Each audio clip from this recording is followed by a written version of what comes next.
blessing of the cherry on top that Jyotish and Devi have completed their books, Divine Awakening and the Heart of Service. Devi's book talks about that divine awakening that we're all invited to participate in. And then Jyotish's book takes it that next step and gives us the ability to exercise our discipleship and our seva, our service in our daily life. So we just want to take a moment to thank you both for your dedication, your steadfastness, your example, for being our spiritual mother and father and friend, and most of all for being the embodiment of our Guru's love.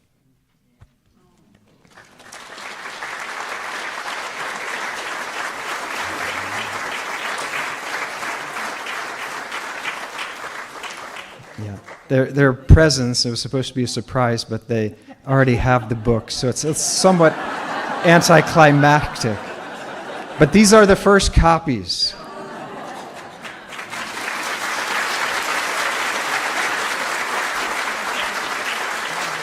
Official ribbon cutting.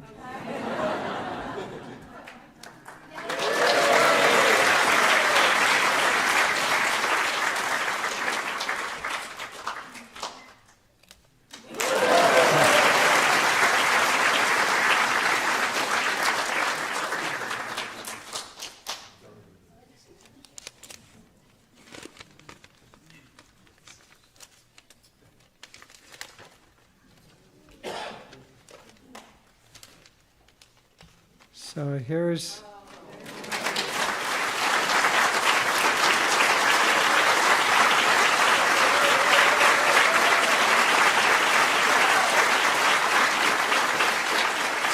now it is with a mixture of joy and relief that we are finally able to release these books.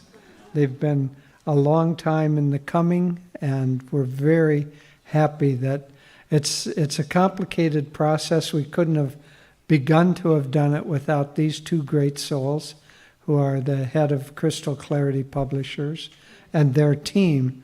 Also Lakshman, who does the editing, and Prakash. You know, I mentioned there was a college professor who mainly drives big equipment. He also edits books.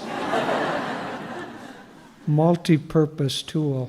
So anyway, without many hands make a miracle.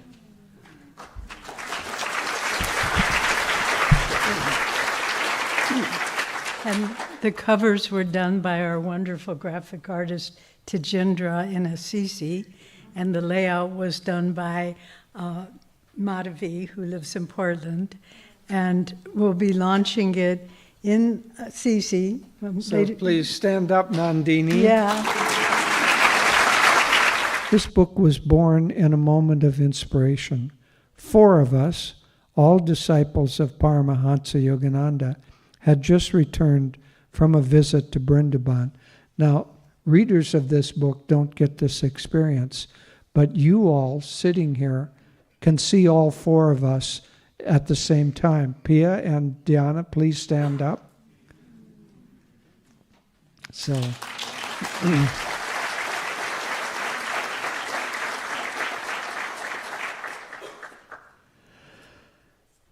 four of us, all disciples of Paramhansa Yogananda, had just returned from a visit to Brindaban, the sacred city in northern India where Krishna spent his boyhood.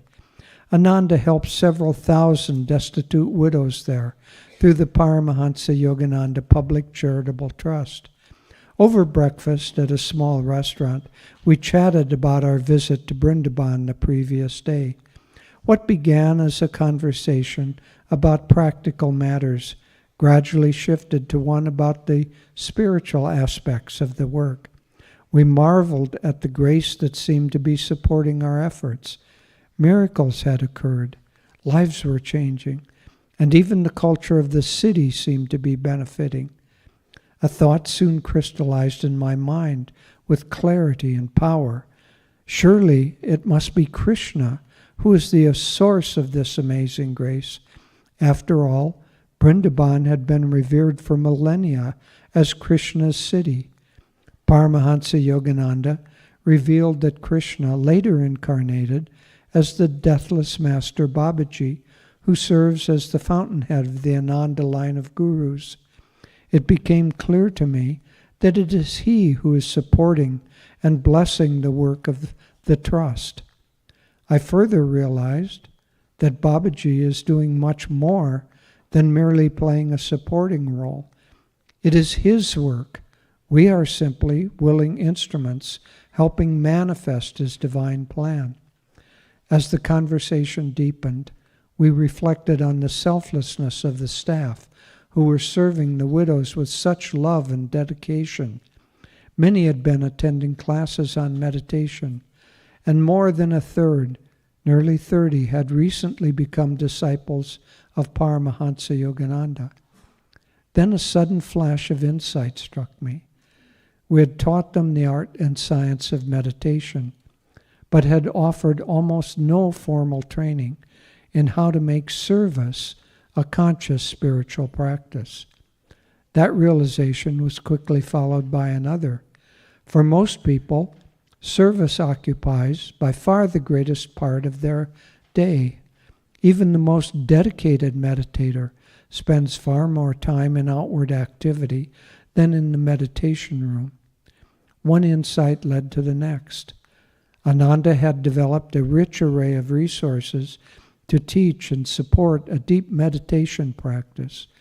But when it comes to service, which is so central to spiritual development, we have offered little comprehensive guidance. It became immediately clear we needed a book and courses to fill that gap. Inspired, I moved to a secluded table while the others continued their conversation. A powerful torrent of ideas began to flow. Within 15 minutes, I had jotted down many of the core principles of this book. Along with the intense flow of ideas came a deep sense of blessing. I felt Babaji himself guiding and approving the endeavor. The teachings in this book are drawn from the wisdom of Paramhansa Yogananda and Swami Kriyananda. Both were remarkably dynamic channels for a modern expression of ancient yogic truths. For all you married fellows in the audience, there's one rule of life. Say yes to wife.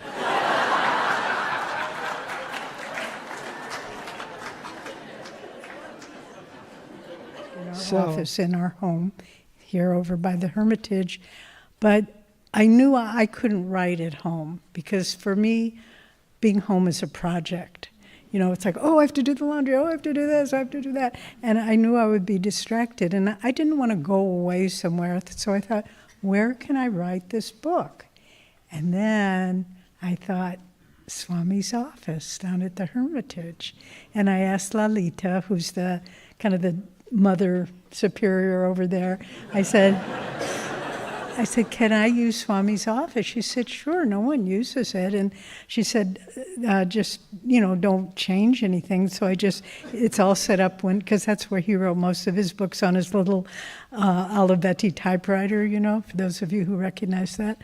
And so I just moved the typewriter over, brought my computer over, and I'd go down there every morning for 3 hours and work on the book.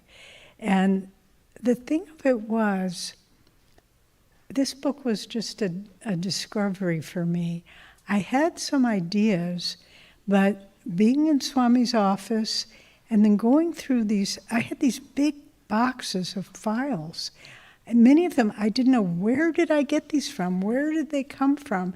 And it was like, it was almost all laid out for me. I just had to put my mind to it.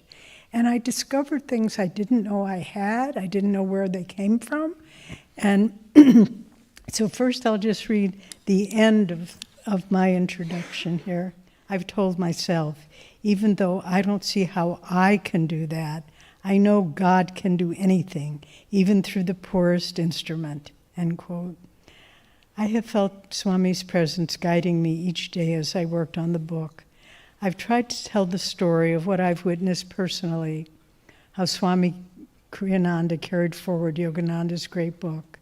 This was in truth, his great work. This was in truth a whole new way of life.